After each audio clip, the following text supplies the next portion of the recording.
Let's dance. Okay, well, I've just been to the shops and I have purchased probably the worst beer in Spain. Okay, well, I've got a crate. It was about £5, but it is good for one thing.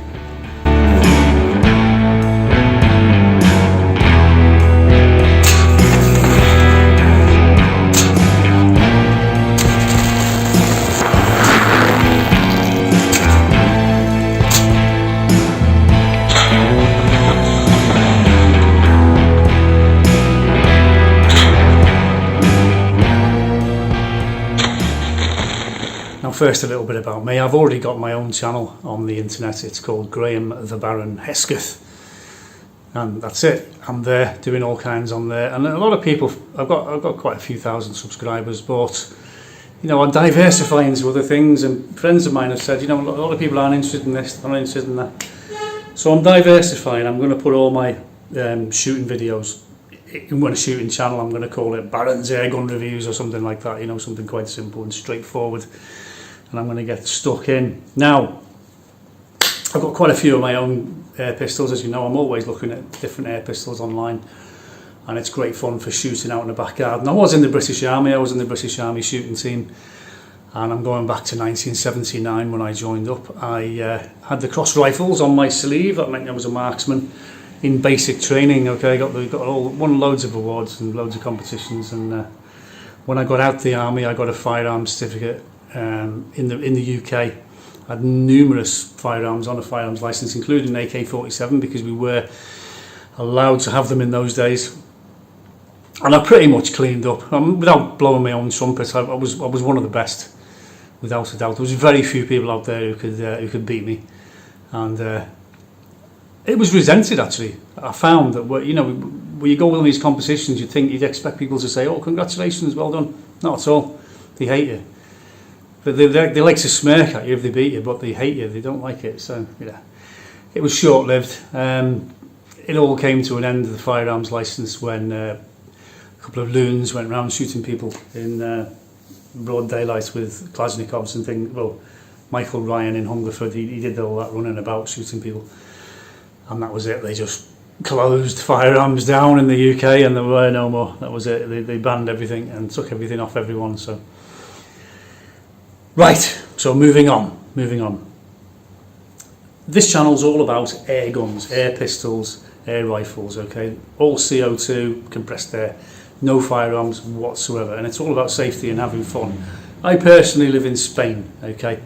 So here in Spain, the rules and regulations are a little bit different to in the UK, okay? We're allowed to have air guns that are twice as powerful as in the UK. I think the UK restrictions are 12 foot-pounds.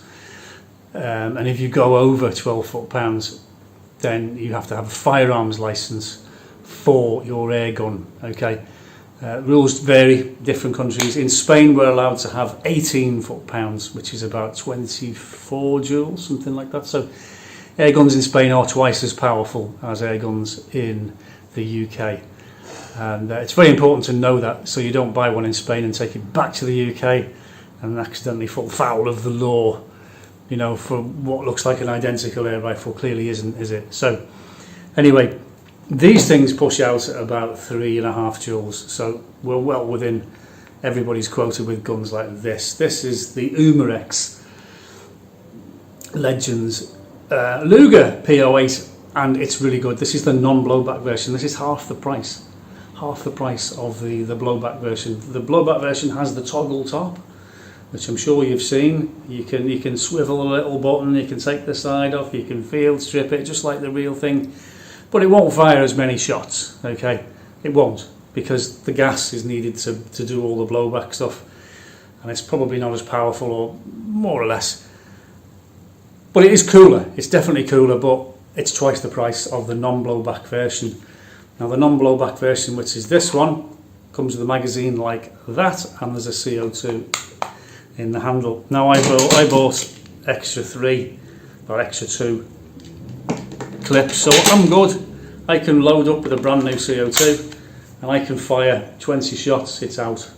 Okay, I can eject that and I can put the next one in another 20 shots, bum, bum, bum, bum, bum, bum, bum, and then another 20 shots. So I've got 60 shots before I have to reload, okay, which is great. I mean, there's very few CO2 air pistols that will compete with that, and it will, as you've just seen, it'll destroy beer cans and blow them away at 10 yards. I mean, I don't shoot these over 10 yards. It's reasonably accurate. The barrel's a bit short for me. I like 6-inch barrels. 4-inch barrels you can get away with, and of course as your gas cylinder starts to go down, you're going to replace it. But it's great fun, absolutely great fun. I love it. I really, really enjoy it, and I would rather have 2 of these than 1 blowback. Okay, although the blowbacks are cooler for sure. If you wanted a display case or something like that, and they're way cooler replica of the blowbacks, but they're twice the price, and you'll get more fun out of the cheaper version than you will out of the blowback version. The KWC do one, and Umarex do one as well, the blowback version. The Umarex Legends, this is the earlier one, which is non-blowback. It doesn't do anything. There's a safety catch, and that's it. That's it. It's just all non-stop fun. Bum, bum, bum, bum, bum, bum. Shooting beer cans and plinking in the back garden. If you wanted to get it to kill rats and vermin and birds and things like that, you're going to struggle with this. You really are. You want a proper air rifle for that. And people have always said to me, what's the best air rifle on the market? Is it the 22 or the 177? And I've got a very simple answer to that. It depends what you want to do, what you want to shoot at. You know, if you want to kill vermin and birds and squirrels and rats and things like that, then the 22 is obviously the better version, because you can buy the same gun in either caliber. But if you want accuracy and target shooting, because the 177 will go faster, if you're more into target shooting than killing things, then I would say the 177 is the better gun of the 2. That's just my opinion. I dare say lots of people will have varying opinions on that one.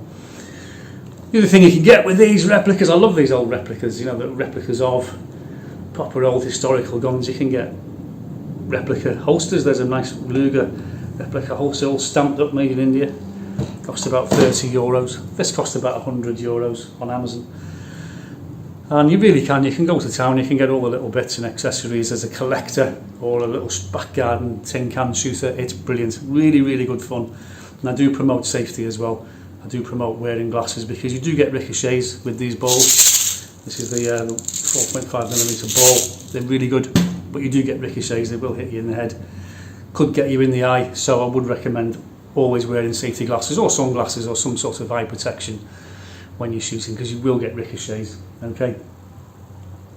Other than that, I'll be going through, I'll be demonstrating the gun itself, shooting it, how easy it is to shoot. Your finger does get tired, because this particular one has got quite a long pull, and it's quite hard to pull, and you'll see there's a little barrel inside that goes backwards and forwards as it's feeding, so it's all added to the finger. Whereas the laser excuse me, the later version with the toggle top, and that's got a more authentic trigger position, which is back here. But again, your gas is doing all the work, so you're losing what you're gaining in authenticity, you're losing in gas. And I hate new shiny guns. I always have to scuff them up a bit, make them look a bit used. They're all alloy. None of these are magnetic. You can put a magnet near them, it doesn't stick to them. They're all metal, nice hefty construction, plastic hand grips. But hey, you know, I'm not a collector. And if you're lucky enough to be living in the United States of America, I think the Lugar is probably the most collectible handgun in the world. I've heard of people paying over $1 million for a Lugar, okay, a particularly nice example, rare example, but there are dozens and dozens of them out there. I regularly watch a channel called Legacy Collectibles. I'll put a link below if I can remember. If not, Legacy Collectibles. He is a guy in America who deals in German guns. He's an expert. And he looks at all the matching serial numbers and see how polished they are, if they've got a history of provenance, and he can tell you every single thing there is to know about Lugars, and he regularly sells really good examples for like $20,000. I mean, I'm a Philistine. I don't care if a gun's got scratches on it or not. I don't care, honestly. If all the numbers are mismatched, the barrel's a different number to the frame, and the magazine's a different number to the frame, I don't care. As long as it all goes together, it shoots and it's accurate, and I'm enjoying shooting it, I'm happy. That's because I'm a Philistine. I would never ever want to be in the bracket of collectors where they spend humongous amounts of money on collector's items that they don't even dare to shoot because they devalues it. I might get a scratch on it or something like that. So every now and then you're going to get it out the safe and you're going to stare at it and go, wow, and then put it back in the safe. No, that's not for me. That's not what I do. I like practical guns and practical shooting. Bang, bang, bang, bang, bang, bang. If it breaks, I'll go and buy another one and I'll try and cobble some bits together from other guns. I don't care. That's the kind of guy I am. I like enjoying myself and shooting. I was a really good shot when I was in my 20s, as I said. I'm now 61. So my eyes aren't as good as they used to be, and I'm probably not as good as I used to be, but I'm not bad. I'm not bad, and I don't have firearms anymore. I just have air rifles and air pistols, and I shoot in the backyard, maybe 10 yards, that's about it. And I really enjoy it. I like to stay on form, and I like a good gun. I've got some revolvers, I'll be reviewing them as well. 6 shots at a time, as opposed to 20 shots at a time and 3 magazines. You know, it's a no-brainer. The Umarex P-08 non-blowback version is a winner. It's a real winner, and I want to look at low-end air pistols. I'm going to be starting to review low-end budget air pistols, and I'll start working my way up. If you want me to review your air pistol, you can send it to me if you want. I don't mind. I will review it. I will send it back at the cost to me, for sure. And I'll tell you what I think of your air pistol. And I've got quite a few coming up, and I'm just going to dedicate this particular channel to just reviewing air guns and air pistols. Thanks for watching.